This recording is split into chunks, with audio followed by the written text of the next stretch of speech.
完整评测来了，帮您这集带来的就是 Galaxy S21 Ultra 5G 完整评测。废话不多说，一起来看看吧。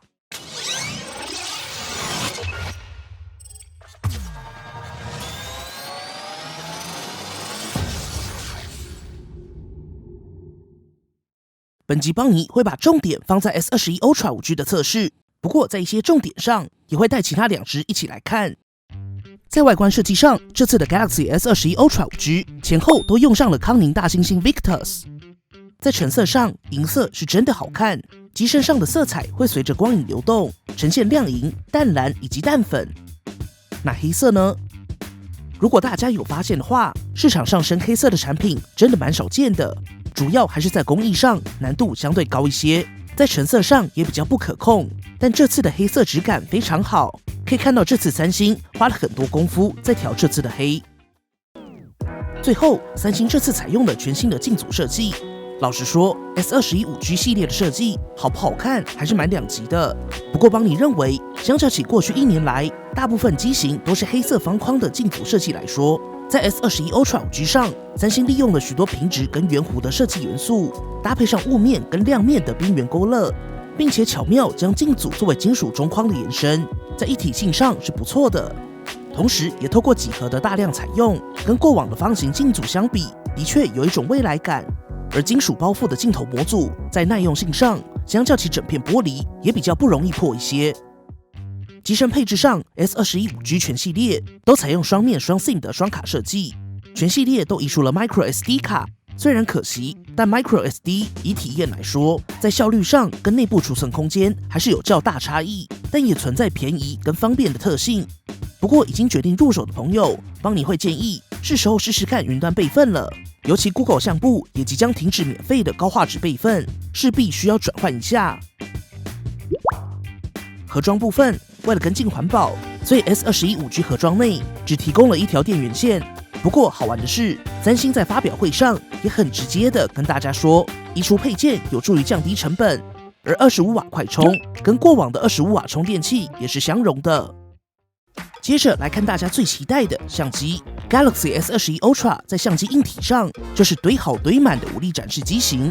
首先第一颗是 f2.2 1200万画素120度超广角镜头，采用 Dual Pixel 超快速对焦。在体验上，微距模式非常直觉，当你拿着手机竞拍时，系统就会自动进入微距模式。可以看到我们已经非常贴近，在画面上依旧还是清晰。比较贴心的是，这个微距功能并不是强制的，你可以在竞拍时手动关闭右下角这个对焦小帮手，就可以回到主镜头竞拍。邦尼也提供一组对焦小帮手开启前后的差异供大家参考。透过我们的样张可以看到，大感光元件的主镜头跟微距最明显的是在散景上还是有所不同，也受益于新加入的微距功能，在 S21 Ultra 5G 上竞拍会差的问题也可以说是终于告一段落。邦尼以下也提供一组 S20 Ultra 跟 S21 Ultra 5G 在竞拍下的对比供大家参考。整体来说，这次微距的表现应该是目前三星最好的了。在主镜头上采用的是 f1.8 11800万画素主镜头，支援 OIS 光学防手震，不过受限于硬体，还是采用相位对焦。在对焦速度上，受益于 Note 20 Ultra 上就已经出现的雷射对焦模组，在对焦速度上还是快。除此之外，受益于 ISP 的提升，这次 S21 Ultra 5G 在主镜头拍照上明显更为顺畅。以下邦尼也提供 S20 Ultra 以及 S21 Ultra 在连续拍摄上的截取速度对比。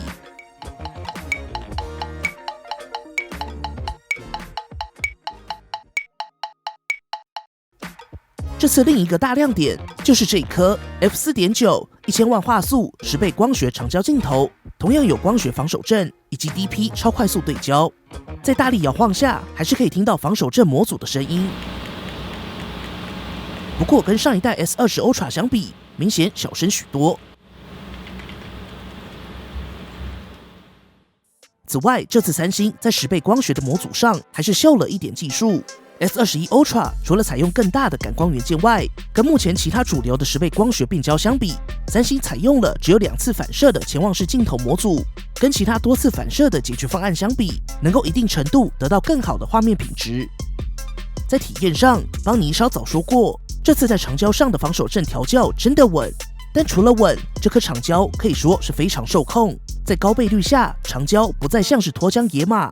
意外的是，在高倍率下，居然还可以流畅移动，滑到你想要的位置。此外，三星也加入了高倍率锁定对焦的演算法。简单来说，就是当你停留在某个物体几秒后，系统就会自动锁定物体，取景小视窗也会显示一个防守阵的图示。这时候，即使有轻微抖动，可以看到演算法会自动将抖动的画面修正，让拍摄的画面保持稳定。可以从画面上看到，现场的风其实很大，手持有这样的效果真的不错了。不过，如果是在拍摄那一刻抖动较大，相机会在按下快门时跳一下，所以记得在拍完后确认是否成功。而除了10倍光学变焦镜头之外，这次三星也采用了一颗 f2.4 1000万画素的3倍光学长焦镜头，同样有 OIS 以及超快速对焦，让1到10倍间的画质也获得了保证。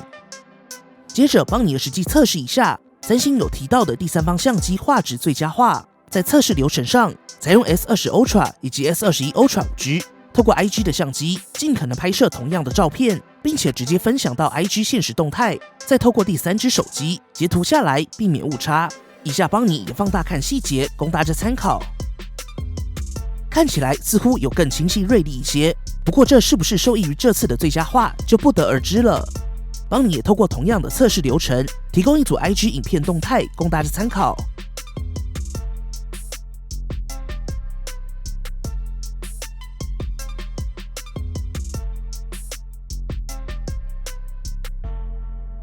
顺带一提，这次不论是专业影片或是专业模式，都支援广角主镜头以及超广角镜头，并且最大都支援30秒的长时间曝光。接下来我们就废话不多说，直接进入日拍仰张。这次帮你选择的是去年规格堆好堆满的 S20 Ultra 进行对比。这次在主镜头上可以看到第一个改变是 S21 Ultra 的主镜头更广了一些，而大逆光场景也一直是三星的主战场。这次在 S21 Ultra 上也稍有进化，而在调教风格上，这次会稍微偏暖，跟过往的三星稍有差异。放大到大楼玻璃的强光反射，可以看到这次 S21 Ultra 在 HDR 的演算法上还是有所进化。此外，针对各家 HDR 算法容易失败的画面边缘 HDR 还原，在 S21 Ultra 上也有所进展。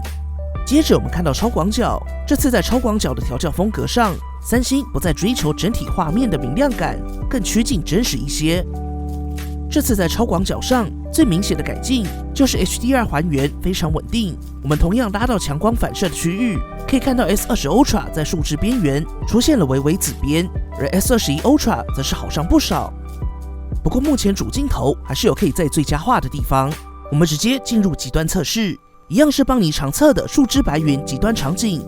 在这类画面极为复杂的情况下， S21 Ultra 上的 HDR 留下的痕迹还是比较明显。虽然整体表现相较起 S20 Ultra 已经有不少提升，不过在强光的树枝边缘则是产生了些微橘边。而在同样场景下， S21 Ultra 的超广角镜头相较起上代，在 HDR 强度上则是稍微保守一些。接着我们来看11800万画素模式，直接放大来看细节，可以看到在11800万画素下，画面的细节保留明显好上不少。但更重要的是，眼尖的朋友应该发现了，这次 S21 Ultra 上的11800万画素，在拍摄后居然有非常接近一般模式的 HDR 表现。如果这样还看不出来的话，我们放上 S20 Ultra 以及 S21 Ultra 的11800万画素样张进行对比，可以看到在 S21 Ultra 5G 上的 HDR 明显好上许多。也正式宣布，三星打破了高画素就没有 HDR 的限制，应该还是受益于 Snapdragon 888，期待各家旗舰后续也能够跟进。最后带大家看看变焦表现，还是大家熟悉的这栋大楼，转眼间也快盖好了。首先从主镜头看起，我们的目标是大楼上圈起来的这个楼层标示。首先是3倍，接着是5倍、10倍。随着倍率变高，可以看到这次 S21 Ultra 在高倍率下的变焦表现明显提升了许多。30倍，最后是100倍，可以看到数字锐利了不少。神奇的是，大楼的网布细节居然也被保留下来了。最后帮你也再提供一组变焦供大家参考。整体来说，只要光源充足，这次在10到20倍的画面还是可用的，30倍再往上的话，就是拍得到大于拍得好了。而这次在夜拍上 ，S21 Ultra 5G 也加入了自动以及最大2种夜拍模式。简单来说，当你切换到最大时，系统就以更长的秒数进行画面截取，获得更好的画面效果。但相对的，在手机的稳定度要求上也会更高一些。以下我们也来看夜拍样张。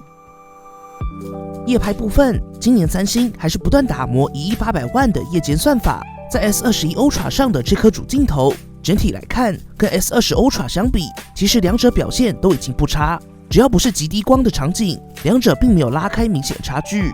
不过这代的主镜头在 HDR 及夜间模式中表现都更加稳定一些。从我们的样张中也可以看到，两代间的主要差异还是落在了调校风格上的区别。可以看到 S21 Ultra 整体曝光更充足一些，并且在天空上也来得更加纯净。而在复杂光源的夜景中 ，S21 Ultra 的高光抑制还是稍有提升。若是拉大来看细节保留 ，S20 Ultra 跟 S21 Ultra 并没有拉开明显差距。不过，如果到更暗一点的环境中，还是可以看到 S21 Ultra 在暗部的细节保留更好一些。而在极低光源环境中，两者一样都有黑夜变白天的能力。即使是在更暗的场景，两者的夜拍都已经相当强势。整体来说 ，S21 Ultra 在暗部细节、HDR 高光抑制以及纯净度上有所提升，不过在细节保留上并没有拉开明显差距。在极低光源下，也同样有黑夜变白天的能力。可以看到三星对这颗感光元件的掌握度已经比较成熟了。老实说，这一次虽然没有跳跃性的提升，但整体体验非常稳定。而在超广角的表现上，基本可以得到一致结果。以下帮你也提供更多样张。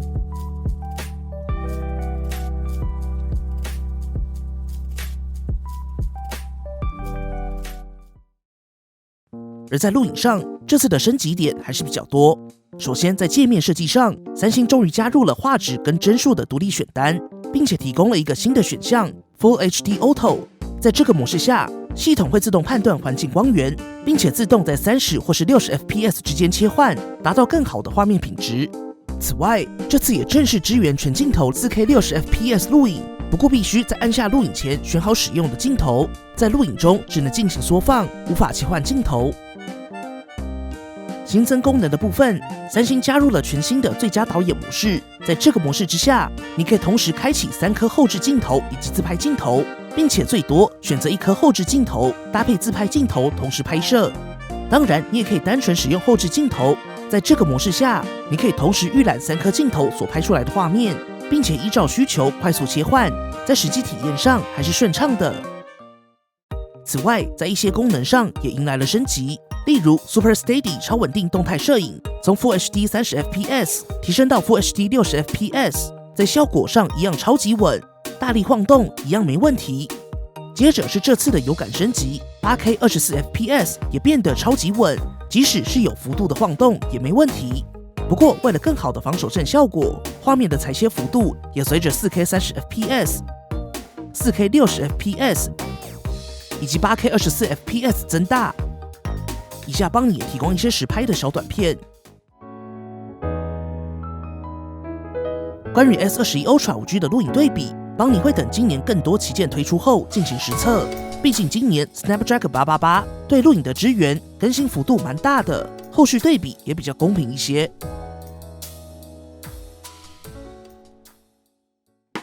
至于大家关心的性能测试，帮你手上的 Galaxy S21 Ultra 5G 搭载 Qualcomm Snapdragon 888，搭配 LPDDR5 12GB 的 RAM 以及256GB 的 ROM， 跑分测试可以参考以下表格。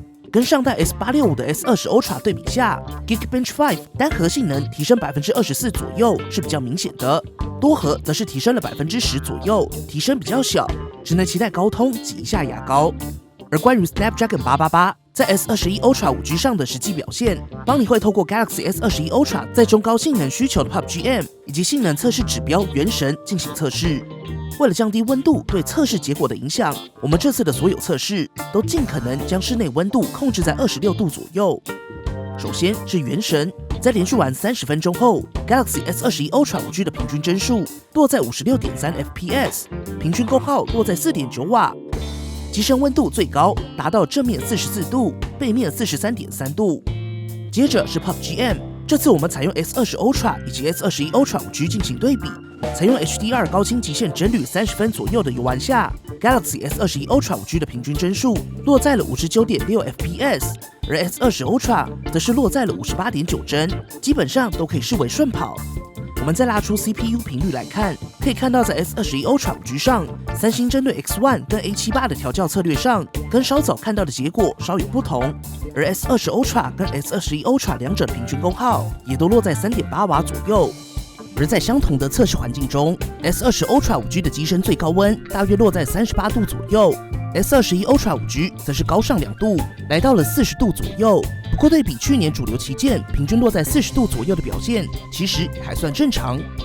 最后，我们来看 3D Mark 压力测试，跟大家说明一下 ，3D Mark 的压力测试是透过连续跑20次 Wildlife 得出最高分跟最低分，相除后就是稳定度，借此测出机器在长时间的高负载测试下性能的差异。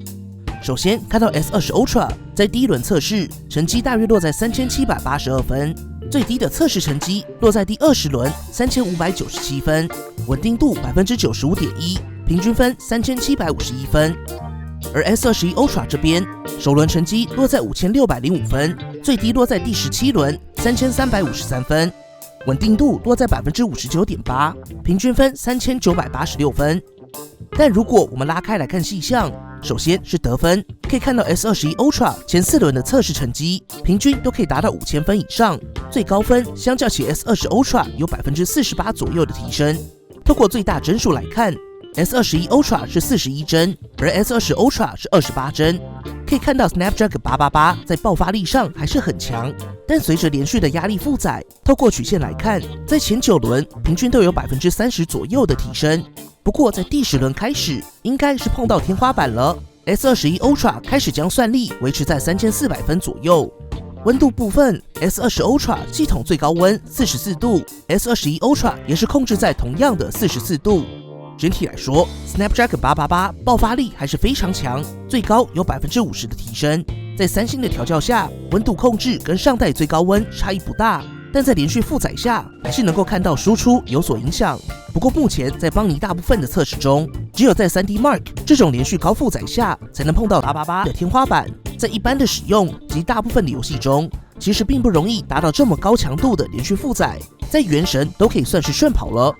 针对发热，在日常体验中 ，Snapdragon 888的确时常保持微温，但在高效能测试下，其实还不至于烫手。而 S21 Ultra 5G 在实测中，同样可以稳定通过 4K 60 FPS 连续1小时的录影测试。整体来看，888本身素质不差，但体质普通。也因为如此，可以看到采用888的机种，在调教策略跟性能的发挥上也相对受限一些，也使得888在 CPU 上的资源分配会更吃品牌的调教。在发热跟温度控制这一块 ，S21 Ultra 算是可以的。就如大部分测试所得出的数据一样，这次的 Snapdragon 888在性能表现上并不差，但在高性能下平均功耗有所上升。不过在一般游戏中，则跟过往差异不大。综合来看，888虽然在极限效能提升有限，但在大部分场景中还是有所提升。毕竟只要不是长时间的极限使用 ，Snapdragon 888也不至于有感发热。没意外的 ，Snapdragon 888应该好一阵子都会在讨论名单内。但观察目前已经推出的几款888机种，888的发热状况以及续航力，在短时间内应该还是一颗吃调教的 SoC。但在 S21 Ultra 5G 目前的调教策略中，大部分游戏还是可以顺玩没问题。S21 Ultra 5G 上的温度控制也还算不错。但说了这么多，在意的朋友还是亲自到现场体验感受吧。而在续航力部分，必须先说一下，这次 Galaxy S21 Ultra 5G 采用了一块支援10到120赫兹自适应更新率的萤幕，也就是说，萤幕在不动之下，最低可以达到10赫兹的更新率，借此达到省电效果。所以也换来了 S21 Ultra 5G 在 2K 120赫兹上的支援。以下邦尼也提供主要萤幕选项续航力测试结果供大家参考。首先是在 2K 120赫兹之下 ，S21 Ultra 5G 拿下了12小时48分，基本上跟 S20 Ultra 在 Full HD 120赫兹拿下的12小时24分非常接近。而 S21 Ultra 5G 在 Full HD 120Hz 之下，则是拿下了14小时42分，而在 2K 60Hz 以及 Full HD 60Hz 都拿下了18小时左右的成绩。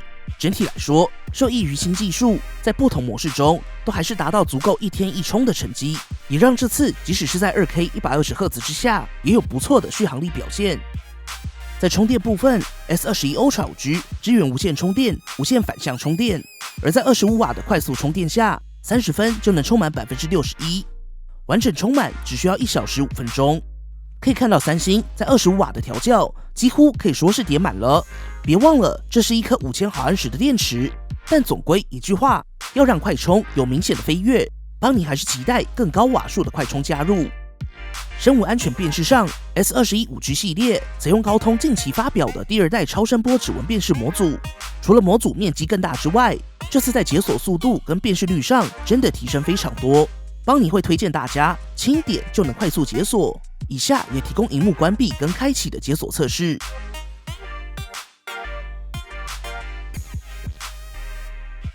整体而言，这次的萤幕辨识模组提升有感，但如果你是手超级干的用户，就建议到现场试试看了。这次同样支援脸部辨识。而在通讯上 ，Galaxy S21 Ultra 5G 就是 5G 手机，在频段支援上可以参考画面。邦尼也随手帮大家测试一下，目前在 S21 Ultra 5G 上没有出现 LTE 网络延迟的问题。此外，同样支援 Samsung Pay 以及最好用没有之一的 Samsung Pay 悠游卡。不过需要注意的是 ，S21 上的 Samsung Pay 不再支援 MST。顺带一提，这次 S21 Ultra 5G 也支援最新的 WiFi 6E。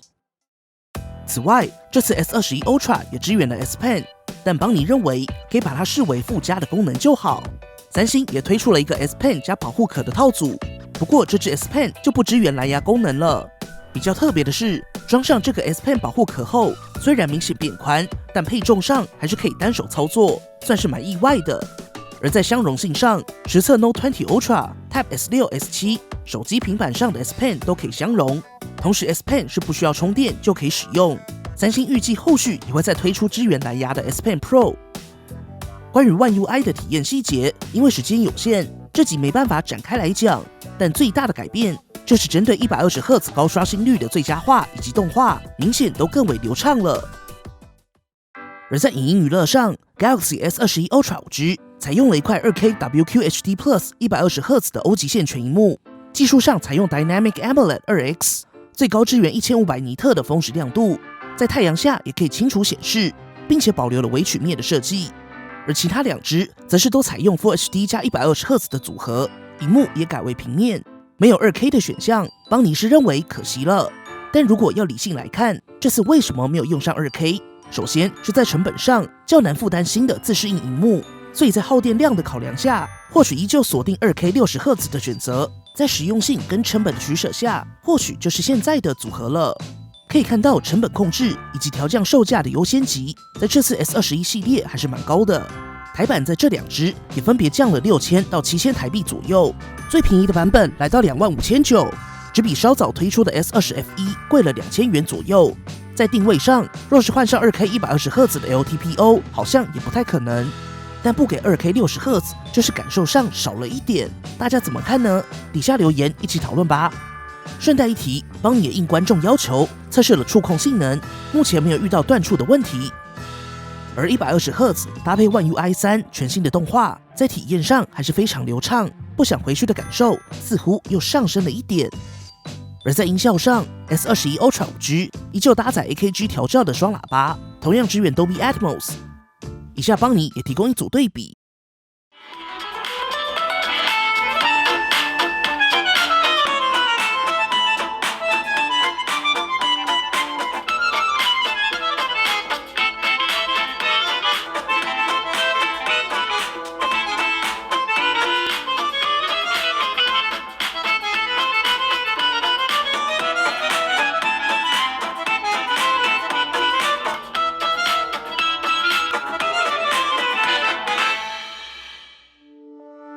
整体来说，在性能上 ，Snapdragon 888素质不差，体质普通，但在三星的调教下，在各方面还是稍有提升。最重要的是，温度控制也还算不错。快充部分，三星的25瓦并不慢，但我们还是期待更高瓦数的快充加入三星。